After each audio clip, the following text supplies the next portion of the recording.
Happy Independence Day from the Oosterhout Free Library. This is Miss Melissa with our 4th of July picture book, John, Paul, George, and Ben, by Lane Smith, published by Hyperion Books. Like most good picture books, they're good for all ages. So if you're older, you'll probably enjoy some of these jokes and facts. Once there were 4 lads, John, Paul, George, and Ben. Make that 5 lads. There was also independent Tom, always going off to do his own thing. John was a bold lad. At the start of every school year, students were asked to write their names on the chalkboard, and every year it was the same story.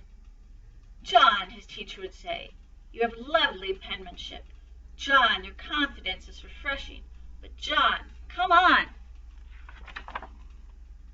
We don't need to read it from space.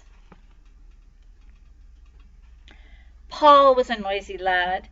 Before fun was invented, people joined bell-ringing clubs. As a member of Boston's Old North Church, Paul spent hours practicing in the Belfry Tower.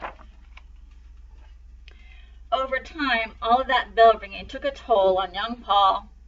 All day long, his head was filled with loud bings and bongs. He had to practically scream just to hear himself talk. Now that's fine around the belfry, but not at work. Paul was a bullhorn in a china shop. Extra large underwear? Sure, we have some. Let's see. Large, extra large, large. Here they are. Great, big, extra large underwear. Your wig, it's coming. Your polka dot shirts are coming. The pink breeches are coming. It took many years and a midnight ride for people to finally appreciate his special talent. The red coats are coming.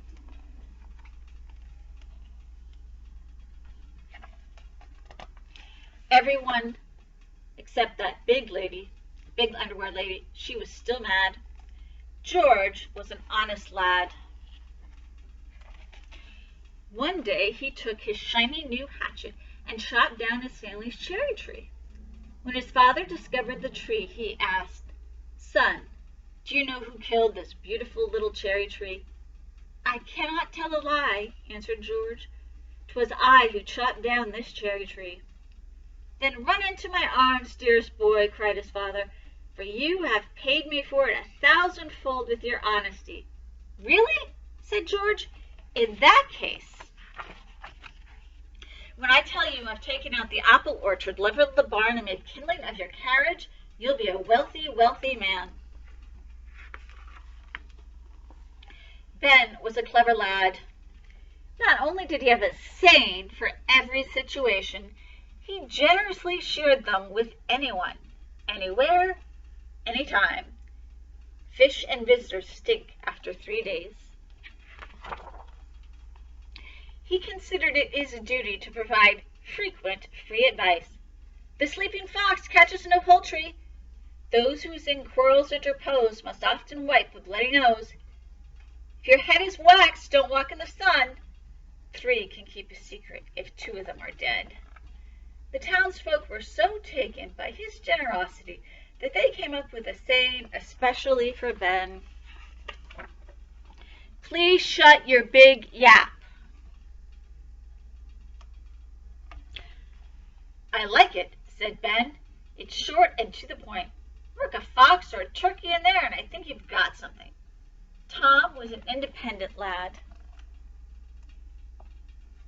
One day his teacher, Mr. Douglas, asked the class to make birdhouses by gluing macaroni to ye old balsa wood. Tom happily ignored him and used traditional building materials to make a neoclassical design. When the class made a palm tree, Tom took one look and said, "Not on your life," and quickly left. To sketch his own tree. "Young Thomas," fumed Teacher Douglas, "would you mind explaining to the class why you insist on working so independently?" "Certainly," said Tom. "In fact, I've taken the liberty to list the very reasons." "Fear not, sir. I've used small words for the benefits of the dullards." Tom learned the power of his words that day. Mr. Douglas told him he could pursue all the life, liberty, and happiness he wanted independently in the corner while the rest of the class pursued lunch. The rest is history. Say you want a revolution? Well, John, Paul, George, Ben, and Tom sure did. And in April of 1775, they got one. The Redcoats were coming. In fact, King George III's army was marching to Lexington and Concord to arrest John and the other Sons of Liberty. Fortunately, Paul Revere was a noisy man. After his midnight ride, every minute man, woman, and child knew what was coming and what they'd be wearing.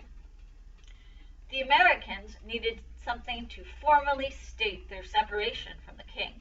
Who better than Thomas Jefferson, an independent man, to write the Declaration of Independence? Simply signing such a document was treasonous and dangerous. Ben Franklin, a clever man, said it best. "We must all hang together," he quipped, "or assuredly we shall all hang separately." One might think twice about signing his name. Not John Hancock, a bold man. He was the first to scribble his autograph, and man, just look at the size of that John Hancock. The war was won thanks to General Washington. Everyone thought he would make a great king for the new United States of America. But George Washington was an honest man. "The last thing we need is another King George," he said. President George, however, has a nice ring to it. Ye old epilogue. George didn't live in the White House like all the other presidents. He was asked to live in New York City, where there weren't so many trees. Washington did live in New York City. The tree part is a joke, and the cherry tree is an old story, historians say, is not true. There are other parts of this book that are true. Jefferson was very interested in architecture. This is the mansion he built in Virginia. We have lots of other books that give us a more serious look at the Declaration of Independence and the Revolutionary War, including a couple of picture books that are brand new. So give us a look for curbside pickup.